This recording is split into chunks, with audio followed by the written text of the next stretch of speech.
DPR harus membahas Perpu Cipta Kerja, DPR bisa menolak, DPR tidak harus menerimanya. Pasalnya penerbitan Perpu Cipta Kerja ini menggambarkan pola pikir yang benar-benar pro pengusaha dengan menabrak hal-hal prinsipil. Dilihat dari segi hukum ada dua kesalahan. Pertama, putusan MK 91 tahun 2020 memutus bahwa UU Cipta Kerja inkonstitusional bersyarat sampai 25 November 2023 atau 2 tahun setelah putusan dibaca. Artinya, UU itu tidak bisa dilaksanakan, tidak punya daya ikat, jadi buat apa Perpu itu dikeluarkan. Di sisi lain, penerbitan Perpu ini menguatkan bahwa pemerintah mengabaikan putusan MK. Bahkan bisa disebut meremehkan MK, dengan melaksanakan terus UU Cipta Kerja itu. Kedua, jelas-jelas tidak ada kegentingan memaksa YG membuat presiden berhak mengeluarkan Perpu, seperti yang ditentukan dalam pasal 22 UUD 1945 yang mengatur soal Perpu, maupun seperti yang ditetapkan dalam putusan MK 139 tahun 2009. Untuk itu, melihat Jokowi ingin mengambil jalan pintas dengan penerbitan Perpu. Supaya keputusan politik pro pengusaha ini cepat keluar, menghindari pembahasan politik dan kegaduhan publik. Ini langkah culas dalam demokrasi. Pemerintah benar-benar membajak demokrasi, kata Bivitri. Sementara itu ia sangat santai menanggapi hal ini, ia mengatakan dalam setiap kebijakan dalam setiap keluarnya sebuah regulasi ada pro dan kontra. Tapi semua bisa kami jelaskan. Di sisi lain, penerbitan peraturan pemerintah pengganti undang-undang atau Perpu Cipta Kerja bisa berujung pada pemakzulan atau pelengseran Presiden Jokowi. Musababnya, Perpu Cipta Kerja disusun dengan mengabaikan prinsip kehati-hatian, kepentingan yang objektif, pelibatan rakyat, hingga rasionalisasi yang bertanggung jawab terhadap putusan Mahkamah Konstitusi.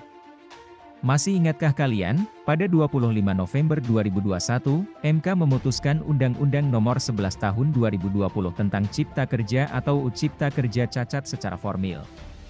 Lewat putusan MK Nomor 91 PU 18 2020, Mahkamah menyatakan bahwa UU Cipta Kerja inkonstitusional bersyarat dan meminta pemerintah memperbaikinya paling lama 2 tahun. Bukannya memperbaiki UU, Jokowi malah menerbitkan Perpu Cipta Kerja pada 30 Desember dengan alasan ada kegentingan yang memaksa untuk mengantisipasi ancaman krisis ekonomi. Artinya, Jokowi telah melanggar aturan. Selanjutnya, DPR mestinya segera mengakhiri masa reses untuk meninjau pemakzulan terhadap Presiden, karena Presiden Jokowi dianggap telah melanggar aturan dalam hal menjalankan fungsi dan kewenangannya. Jika tidak sesuai bisa saja DPR memakzulkan, kata Abdul Rahman. Sementara itu mengantisipasi pemakzulan, Jokowi dianggap lebih dulu membuat aturan agar dirinya selamat dari pemakzulan atau pelengseran. Anggota Dewan Perwakilan Rakyat atau DPR bidang hukum fraksi Demokrat, Santoso, menilai pemakzulan Presiden Jokowi mustahil dilakukan. Pasalnya, koalisi kabinet pemerintahan saat ini dinilai terlalu gemuk. Sementara itu, anggota Dewan Perwakilan Daerah, DPD, Abdul Rahman Taha, menilai Perpu Nomor 2 Tahun 2022 tentang Cipta Kerja, yang ditandatangani Presiden Joko Widodo pada Jumat, 30 Desember 2022 lalu, merupakan tanda dari keotoriteran pemerintah. Saya pikir, rakyat dan Mahkamah Konstitusi patut tersinggung, tegasnya. Berdasarkan hal tersebut, dia meminta Dewan Perwakilan Rakyat atau DPR untuk segera mengakhiri masa resesnya untuk melakukan pemakzulan Presiden Jokowi. Kendati demikian, dia juga tidak yakin DPR akan melakukan hal tersebut. Pasalnya, Abdul menilai DPR hanya entitas perwakilan partai politik yang ada di dalam parlemen.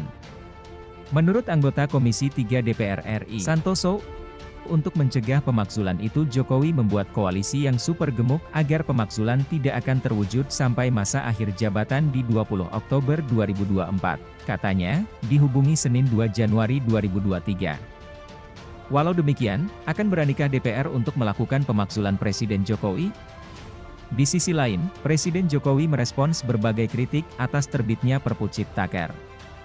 Ia menegaskan peraturan pemerintah pengganti undang-undang ini diterbitkan karena ada ancaman-ancaman risiko ketidakpastian global. Jokowi menyebut kondisi saat ini memang terlihat normal. Akan tetapi, Jokowi mengklaim bahwa Indonesia diintip oleh ancaman-ancaman ketidakpastian global. Saksikan terus perkembangannya, akankah Jokowi dimakzulkan? Ataukah selamat dari pemakzulan?